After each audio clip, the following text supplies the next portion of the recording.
Children, you all have read about formation of soil, composition of soil, the different types of soil. Now we will read about the properties of soil. When it's a hot summer day, you might have noticed that the air above the land is shimmering. Do you know why? Yes, it is because the water vapor evaporating from the soil surface reflect the sunlight, and as a result the air above the soil seems to shimmer. So the first property of the soil is moisture content. To make this topic more clear, let's do an experiment. First of all, we will take certain amount of wet soil and measure it. If we will measure the soil weight along with the bowl, then we will not get the actual weight.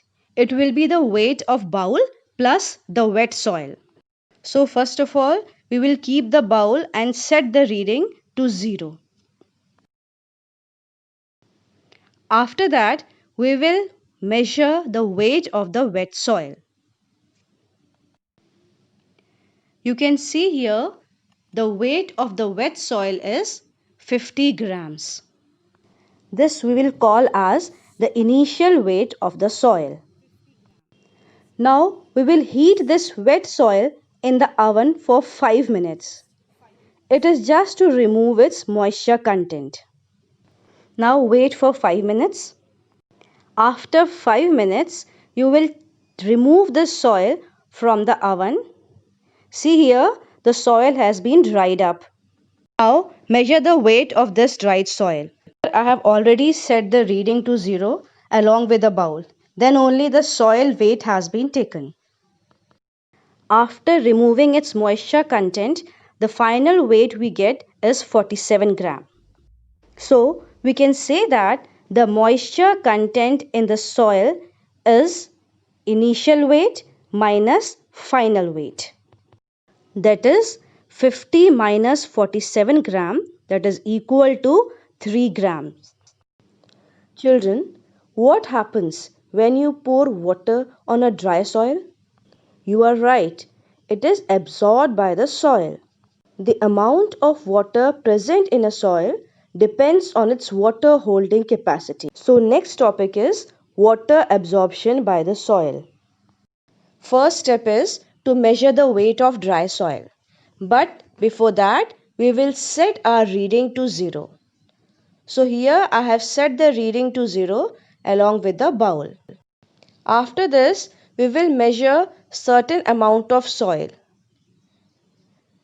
When we measure the soil, the reading comes as 20 gram. So weight of soil is 20 gram. Now take a filter paper, fold it into half. Then further fold it and give it a conical shape. See here, here I have given it a conical shape. Now fit this filter paper inside the funnel properly. Next step is to make the filter paper wet. It is done so that when we pour soil on this filter paper and then add water to it, the water will only be absorbed by the soil and not by the filter paper. And we will get the correct value of water absorption.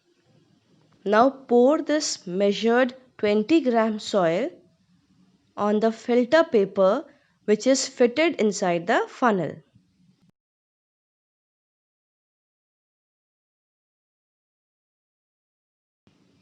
Spread the soil evenly. Now you will take 100 ml of water and weigh it. As we are initially taking 100 ml of water, so it is called as the initial volume of water. On weighing, you will find that 100 ml is equal to 100 grams of water. So initial weight of water is also equal to 100 grams. Now note the time and start pouring water very slowly on the soil. Here the time is 10 am now. It will be better or rather best if you will pour the water drop by drop inside the funnel. For that you can use a dropper or with the help of a glass rod. After 5 minutes, the whole water is percolated through the soil. Now we will find out the weight of the water collected. First and the foremost step is to set the reading to 0. After that, we will measure the amount of water collected in grams.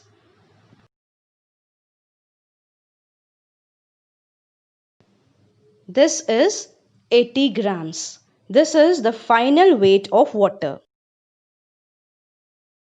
If we consider weight of the soil as W, initial weight of the water as U, and the final weight of the water as V, weight of water absorbed will be equal to U minus V. To calculate the percentage of water absorbed, we will divide the amount of water absorbed by the soil with the weight of soil and then multiply it with 100. Now let's calculate percentage of water absorbed equals U minus V, that is amount of water absorbed, divided by weight of the soil, that is 20 grams. It is multiplied with 100. Now solve it further. 100 grams, which is the initial weight of the water, minus 80 grams, it is the final weight of the water, divided by 20 grams, it is the weight of the soil. The whole is then multiplied with 100 to calculate the percentage of water absorbed. Now you will solve it completely and see the answer.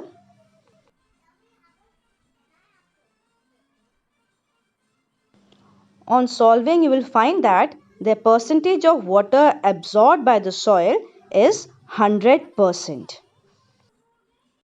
Next is percolation rate of water. It is the rate with which water seeps down the soil. Now we will learn how to calculate the percolation rate of any soil. The weight of the soil that we have taken initially was 20 grams. The initial volume of water was 100 ml. When this 100 ml of water was allowed to pass through the 20 grams of soil that we have taken initially, 80 ml of water was left. And the time taken by the soil to percolate the water was 5 minutes. Now we will learn to calculate the percolation rate of soil. Percolation rate is equal to the amount of water absorbed by the soil in milliliter divided by percolation time in minutes. Percolation rate PR is equal to 100, that is initial volume, minus 80 ml, that is final volume of water, whole divided by the percolation time, that is 5 minutes. That is equal to 20 ml divided by 5 minutes. On solving it, you will get the answer 4. So, we can say that the percolation rate of this 20 gram soil is 4 ml per minute. Now, the question is how water is absorbed by the roots of the plant. Is there any special system in the roots by which plants absorb the water? Let's see. Here I am drawing soil particles. The soil particles are almost circular in shape. These soil particles are packed together, but still there is space present between these soil particles. I am highlighting them with brown color. These are the soil spaces. These soil spaces are filled with water or they are filled with air. Roots of the plants take oxygen and water which is present between the soil spaces. Animals living under the soil use this oxygen for respiration. Plowing of soil is done so as to increase the soil spaces. Capillary action. By this process, roots of the plant absorb water from the soil. These very thin, fine glass tubes are called as capillaries. Now let's see what will happen when we dip these capillary tubes in water for few seconds. After few seconds, you will observe that water has entered inside these thin tubes. This is due to the capillary action. Similarly, soil spaces together form these thin capillary-like structures. Through these capillaries, water rises up against the gravity. That's all about properties of soil. Thank you, children.